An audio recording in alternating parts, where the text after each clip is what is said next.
أهلا ومرحبا بكم. المنتخب المغربي تحت 23 سنة بطل إفريقيا. هؤلاء الشباب أسعدونا جميعا، حققوا ما عجزت عنه الكثير من الأجيال. منذ أن بدأت البطولة في 5 مباريات كان مقنعا حتى في اللحظات الحرجة التي مر بها، بدءا بالطبع بمباراة الدور نصف النهائي أمام مالي، وهذا المساء أمام منتخب مصر في مباراة عصيبة جدا. من يعتقد بأن النقص العددي قد يعطيك قوة ويعطيك زيادة عددية في الأداء وفي النتيجة وفي السيطرة على المباراة مخطئ جدا. اليوم هؤلاء الشباب حملوا الكأس، ولكن تعلموا دروسا كبيرة في هذه البطولة، وسيتمكنون في المستقبل من استخلاص العبر. صحيح اليوم نتركهم يحتفلون، ولكن هناك أشياء كثيرة جدا تعلموها في هذه البطولة. طبعا الليلة هي ليلة فرح، ولن نركز كثيرا على النواقص التي ظهرت في هذه البطولة في أداء المنتخب المغربي تحت 23 سنة. اليوم نصفق لهم، نشد على أيديهم بحرارة، نقول لهم كنتم أبطال حقيقيين، لأن ما اجتازوه من عقبات في هذه البطولة استطاعوا من خلالها أن يقدموا الصورة التي كنا نتمناها، أي الصورة النهائية. لا يهم كيف لعبت، ماذا قدمت، ماذا استعرضت، وكيف كنت في المباريات، ما يهم أن في المحصلة في النهاية حملت الكأس. صحيح أن هذه العناصر كانت في بعض المباريات دون مستواها المعهود، لم تقدم ما كان مرجوا منها، ولكن هذه أمور طبيعية. لا ننسى أننا في شهر 7، شهر يوليوز، أي نهاية الموسم، مر عليها تقريبا شهر أو أكثر في بعض الدوريات، وهذه العناصر أكملت الدوري، دخلت في معسكر، هيئت لهذه البطولة. الطراوة البدنية مهمة جدا. الذي يتابع كرة القدم يشعر بأن في بعض المباريات حتى على المستوى العالي، لما نتحدث عن المستوى العالي نتحدث عن ريال مدريد، نتحدث عن السيتي، عن مانشستر، عن ليفربول، عن الميلان، عن برشلونة، كل هذه الفرق، أو البايرن، كل هذه الفرق في كثير من المباريات حسمت نتيجة هذه المباريات من خلال الطراوة البدنية. لذلك عملية ضخ الدماء الجديدة في المنتخب كانت مهمة جدا، وهنا نجح عصام الشرعي في أن يبقي على التوازن داخل فريقه دون أن يتأثر أو يسقط في المحظور.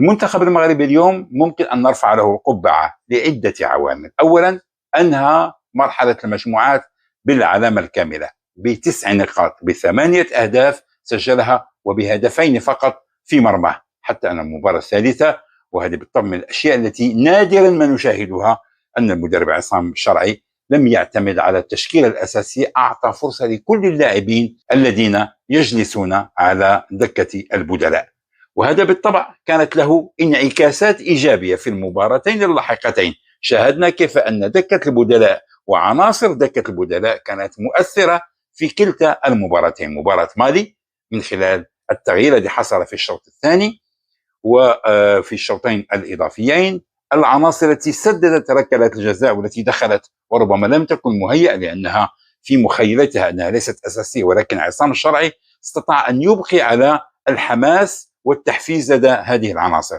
أيضا في مباراة اليوم شاهدنا كيف أن العناصر التي دخلت في الشوط الثاني وفي الشوطين الإضافيين أثرت إيجابا على أداء المنتخب المغربي، وأعطت الزاد الذي كان يحتاجه. هذا الزاد هي اللياقة البدنية، هي الطراوة البدنية التي كانت حاسمة في كثير من المواقف. اليوم في الشوطين الإضافيين بدأت شخصية مدرب، وبدأت شخصية المنتخب، يعرفون كيف يعانون، كيف يصبرون، كيف يتصدون لحماس الفريق الآخر لأنه هو جريح.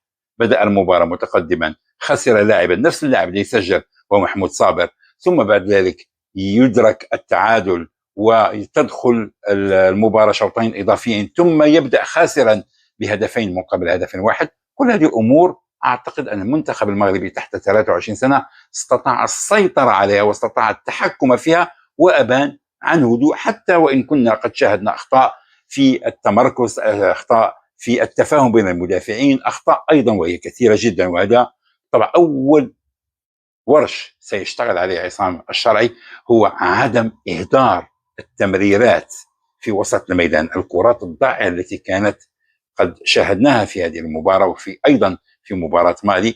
عملية الترانزيسيون أو الترانزيشن يجب أن يشتغل عليها كثيرا، أن يكون اللاعبون لاعب الوسط أكثر هدوءا، أن تخرج الكرات نظيفة من أقدامهم. لذلك أن عملية التحول من الحالة الدفاعية إلى الحالة الهجومية يجب أن تتم بسلاسة وبكرات نظيفة. عملية التمرير ودقة التمرير هنا مطلوبة. لذلك شاهدنا أن المنتخب المصري في كثير من المناسبات استطاع أن يتحكم ويسيطر على وسط الميدان، لديه الفرديات، لديه المهارات. وكم من مرة شاهدنا لاعبين أو 3 لاعبين أمام 8 لاعبين مغاربة وكانوا يحملون معهم الخطر على مرمى منتخبنا تحت 23 سنة.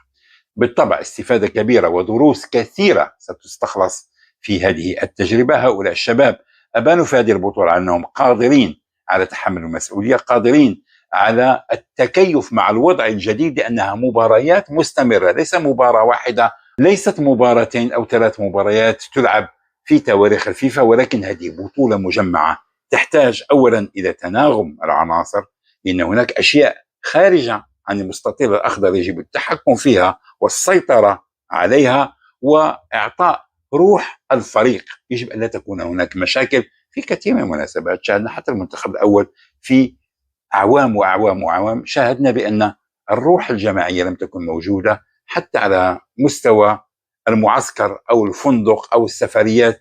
كان بعض اللاعبين لا يكلمون اللاعبين الآخرين، وكان هناك شلالية، وكان هناك تكتلات.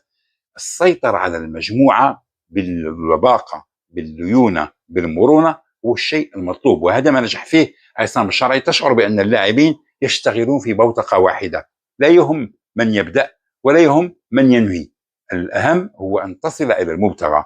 الدور الأول 9 نقاط، الدور الثاني مباراتين حاسمتين عصيبتين تمكن من خلالهما إلى الوصول إلى المبتغى، أي التأهل المباراة النهائية في مباراة عصيبة جدا بركلات الترجيح. ثم بعد ذلك مباراة المنتخب المصري هذه الليلة، والتي كانت طبعا ممكن أن نقول أيضا هي مباراة مرجعية، لأن أبانت عن شخصية أخرى لهذا المنتخب. هذا الموقف لم يعتد عليه، لم يتعامل معه، تعامل معه اليوم في مباراة نهائية بكل ما تحمل هذه المباراة من صعوبات، من عقبات ذهنية نفسية، لأن في نهاية المطاف أنت على بعد 90 دقيقة من أن تحقق اللقب، وأحيانا أخطاء وخطأ صغير جدا ممكن أن يهد كل البنيان. نجح هؤلاء الشباب، أمامهم مستقبل واعد، يطرقون باب المنتخب الأول بقوة، ولكن يجب أن نهدأ، أن نتريث، أن نحتفي، أن نفرح جميعا.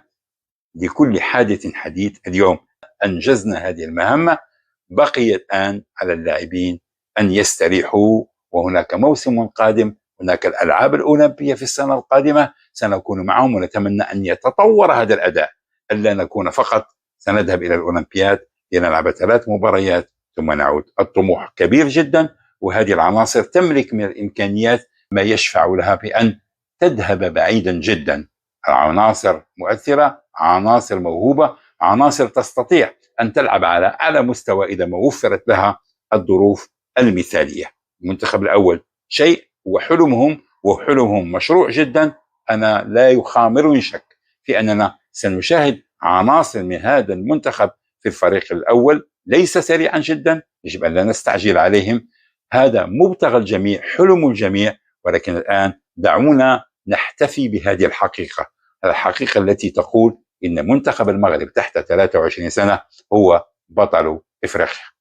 هنيئا لنا جميعا، في أمان الله.